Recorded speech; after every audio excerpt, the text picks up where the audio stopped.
தமிழகத்தில் பூரண மதுவிலக்கு என்பது நடைமுறைக்கு சாத்தியமாகுமா? மக்கள் என்ன சொல்கிறார்கள்? வாருங்கள் விரிவாக பார்க்கலாம். மது ஒழிப்பு சாத்தியம் என்றால் மது ஒழித்தால் அதை விட தீங்கு அதிகமாக கள்ளச்சாரை அதிகமாகிவிடும். அதனால் கள்ளுக்கடைகள் முதலில் படிப்படியாக கொண்டு வந்தால் கல் உடம்புக்கு நல்லது, ஊட்டச்சத்து. அந்த குளிர்பானங்களை கொண்டு வந்தால் படிப்படியாக இது வரும். அதனால் சாத்தியம் இல்லாமல் இல்லை. அரசாங்கம் தன்னுடைய வருமானத்தை பார்க்காமல் கள்ளுக்கடைகளை படிப்படியாக அமல்படுத்தினால் மதுவிலக்கை பூரண மதுவிலக்கு என்பது சாத்தியமல்ல. படிப்படியான மதுவிலக்கு தான் சாத்தியம். மதுவால் மட்டும் நம்ம தமிழ்நாடும் சரி இந்தியாவும் சரி ஏங்கலை. இந்த கடையை மூடுறது நல்லது தான், எல்லாருக்கும் சந்தோஷம் தான், இந்திய மக்களுக்கும் சந்தோஷம் தான், தமிழ்நாடு மக்களுக்கும் சந்தோஷம் தான். மதுவிலக்கு தமிழ்நாட்டில் தடை பண்ணுங்கிறது ஒரு சாத்தியமான ஒரு விஷயம்தான். படிப்படியாக நிறைவேற்றுவோன்னு சொன்னாங்க. ஆனால் பெருசாக நிறைவேற்றின மாதிரி தெரியல. ஆனால் இன்றைக்கி ஆளுங்கட்சியிலே இருக்கக்கூடிய திருமாவளவன் அவர்கள் இந்த மதுவிலக்க கொள்கையை கையில் எடுத்துகிட்டு இன்றைக்கி வெளியே வந்திருக்காரு. உண்மையிலே பாராட்டுக்குரிய விஷயம். அவர் எந்த கட்சியை சார்ந்தவராலும் எந்த சமூக கட்சியோ இதை பற்றியெல்லாம் மக்களுக்கு பிரச்சனை இல்லை. அதற்கு ஆதரவு இன்றைக்கி பெரிய அளவில் இருக்குது. அதனால் தமிழக அரசு உடனடியாக இந்த மதுவிலக்கு கொள்கையை தீவிரமாக ஆராய்ஞ்சு நடைமுறைப்படுத்தணும். பூரண மதுவிலக்கு கொண்டு வரணுன்றாங்க. திமுக ஆளுங்கட்சியாக இருக்கும்போது அனைத்து இந்திய அண்ணா திராவிட முன்னேற்ற கழகம் மதுவிலக்கு வேண்டும்ன்றாங்க. அதே அதிமுக ஆளுங்கட்சியாக இருக்கும்போது திமுக எங்களுக்கு பூரண மதுவிலக்கு வேணுன்றாங்க. இதில் திராவிட முன்னேற்ற கழகத்தை சேர்ந்தவங்களும் சாராய ஆலையை வச்சு நடத்திட்டு இருக்கிறாங்க. இது பூரண மதுவிலக்கு எந்த அளவுக்கு சாத்தியம்? எல்லா கட்சியுமே அவங்கவுங்க எதிர்கட்சியாக வரப்போ எல்லாம் கேட்கக்கூடியது தான். ஆனால் இது பூரண மதுவிலக்கு என்பதற்கு சாத்தியக்கூறுகள் இல்லை. அரசியல் நோக்கம்தான் எல்லாமே. 26 எலெக்ஷன் வர்றதுனால கூட இந்த ஒரு ஸ்ட்ரென்த் கொண்டாந்து பண்ணலாங்க. இப்போ குஜராத்தில் ஏற்கனவே மதுவிலக்கு அமல்படுத்தியிருக்காங்க. ஆனால் தமிழ்நாட்டில் பொறுத்த வரைக்கும் மதுவிலக்கு என்பது சாத்தியமில்லை. ஆனால் கூட்டணி கட்சியில் இப்போ இருக்கிற கூட்டணி கட்சியில் மதுவிலக்கு அமல்படுத்தணும்னு சொல்லி கேட்குறாங்க. ஆனால் இது பார்த்திங்கன்னா 2026க்கான தேர்தலுக்கான நோக்கமாக தெரியுது. இது 1924 இல்லை, 2024 உள்ளங்கையிலேயே உலகத்தை வச்சு புரியுது. இந்த காலத்தில் போய் இன்னும் மதுவிலக்கு வேணும்னு சொல்லிட்டு இவர் மாநாடு நடத்துறது மக்களை இன்னும் முட்டாளாக்குற மாதிரி. இது சிம்பிளாக முடிச்சிடலாம். கூட்டணி விட்டு வெளியே வர்றேன்னு சொல்லலாம். இல்லை நீங்கள் பூர்ண மதுவிலக்கு கொடுக்குறதுன்னா நாங்கள் போராட்டம் நடத்துறேன்னு சொல்லலாம். இது மாநாடு நடத்துறேன்னு சொல்கிறதெல்லாம் டோட்டல் வேஸ்ட்.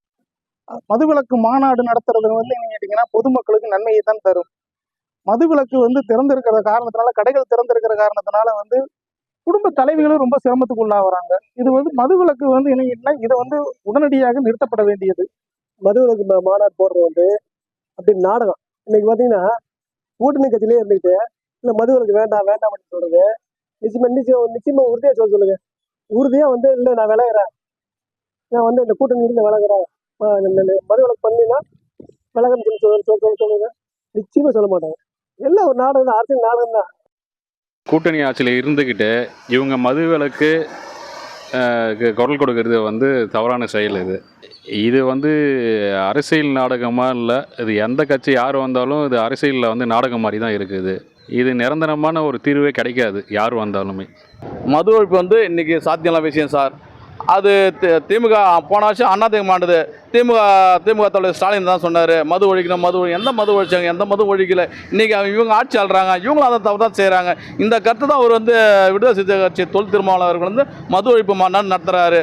இந்த மது ஒழிப்பு மாநாடு நடத்துறதுனால அவங்கள திமுகவை எச்சரிக்கை விதமாக, துன்புறுத்துற விதமாக தன்னோட பலம் என்னன்னு அவருக்கு தெரிஞ்சு விடுச்சு. இதனால திமுக விட்டு வெளியேறதுக்காக இது ஒரு காரணமாக இருக்கலாம். 2026 தேர்தல் கூட மாறலாம். இது ஒரு வியூகமாக கூட இருக்கலாம். தமிழகத்தில் மது ஒழிக்கப்பட வேண்டும் என்பதுதான் எங்களுடைய கோரிக்கையும் கூட. இந்த மது ஒழிப்பு என்பது வரவேற்கத்தக்கது.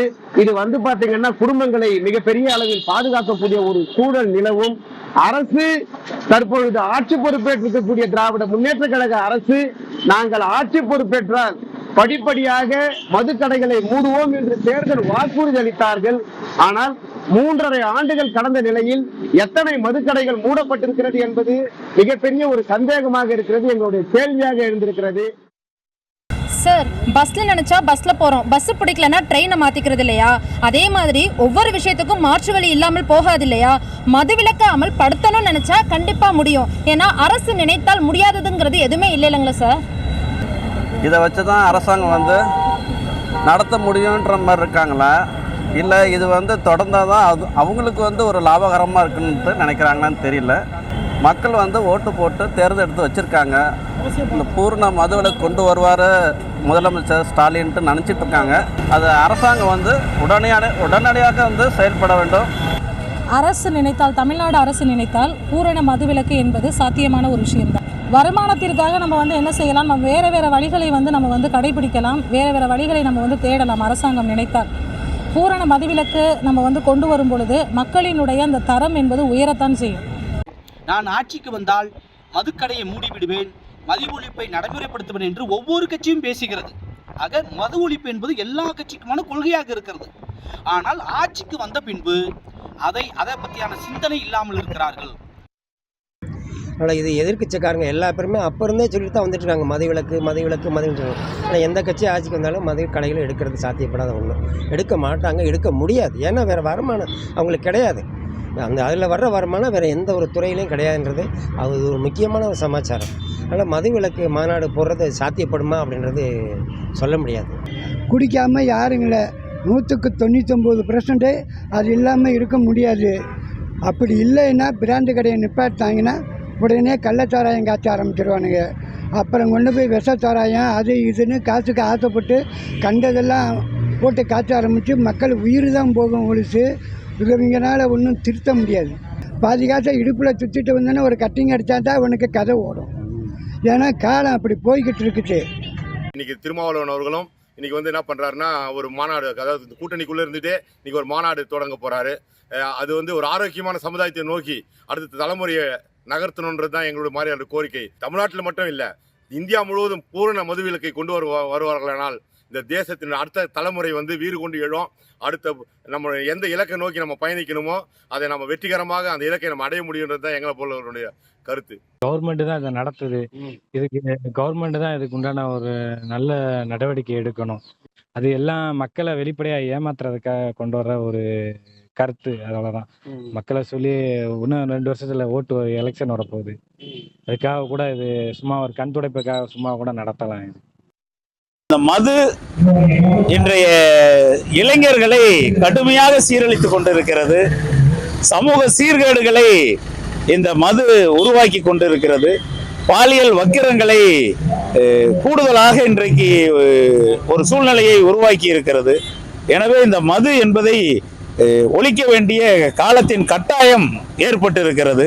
அவரவருக்கு மனசு வச்சாங்க அப்படின்னாக்க தனி மனிதனுடைய விருப்பமே சாத்தியப்படுமே தவிர அரசாங்கத்தினால விதிக்கப்பட்ட இதெல்லாம் வந்து சாத்தியப்படாது. ஒவ்வொரு தனி மனிதனும் வந்து என்ன பண்ணணும்னா தன்னுடைய முயற்சியை மது வேண்டாம் அப்படிங்கிற தீர்மான முடிவுக்கு வந்துட்டாங்கன்னா நிச்சயமா இந்த மதுவிலக்கு அமுல்படுத்தப்படும் என்பது உறுதி. அது சும்மா அது பேச்சு, அது ஓகேங்களா? அது வந்து நடைமுறைக்கு வரல. ஒன்றும் என்ன ஒன்று மூடுனா கொஞ்சம் நல்லது மக்களுக்கு. அது மக்களுக்கு வந்து பசங்களுக்கு நல்லது. காசு மார்க்கம் மூலத்தை வந்து அது முதல்வர் பார்க்கணும், அண்ணனும் பார்க்கணும். நாங்கள் பார்த்து இவரை பார்த்து நாங்கள் பார்த்து எதுவும் செய்ய முடியாது. இதில் 200 ரூபா 300 ரூபா கொடுத்துட்டு போயிடுறேன். வீட்டில் குடும்பத்தை காப்பாற்ற முடியல, ரொம்ப வறுமை, என்னால் முடியல. இது மூடிட்டா எதுவுமே இருக்காது ஐயா. ஆளுங்கட்சியால் எதுவுமே பண்ண முடியல. அவங்க என்ன வந்து கோரிக்கை கொடுத்தாங்க, ஃபஸ்ட்டு ஆட்சிக்கு வர்றதுக்கு முன்னாடி என்ன கோரிக்கை கொடுத்தாங்க? இது போல் மது விலக்கை வந்து கொஞ்சம் கொஞ்சமாக நிற்பறேன், கொஞ்சம் கொஞ்சமாக கிடையாது, கொஞ்சம் கொஞ்சம் அதிகமாக தான் இருக்குது தவிர குறையில. மதுவினால் நிறைய கூலி தொழிலாளர்கள் பாதிக்கப்படுறாங்க. அதேமாதிரி படிக்கிற மாணவர்கள், கல்லூரி மாணவர்கள்லாம் இந்த மது அருந்தி நிறைய கெட்டு போகிறாங்க, மது பழக்கத்துக்கு அடிமையாகிடுறாங்க, போதைப் பொருளால் அடிமையாகிறாங்க. அதே மாதிரி கூலி தொழிலாளர்கள் வந்து சம்பாதிச்சுட்டு வந்து மது டாஸ்மாக் கடையில் போயிட்டு காசை கொடுத்து சாப்பிட்டு குடும்பத்தை வீதிக்கு கொண்டு வந்து கணவன் மனைவிக்குள்ள நிறைய பிரச்சனைகள் ஏற்பட்டு குடும்ப வன்முறைகள் நிகழ்வதற்கெல்லாம் ஒரு வாய்ப்பு இருக்குது. இதனால் வந்து மது ஒழிப்பு அவசியம்.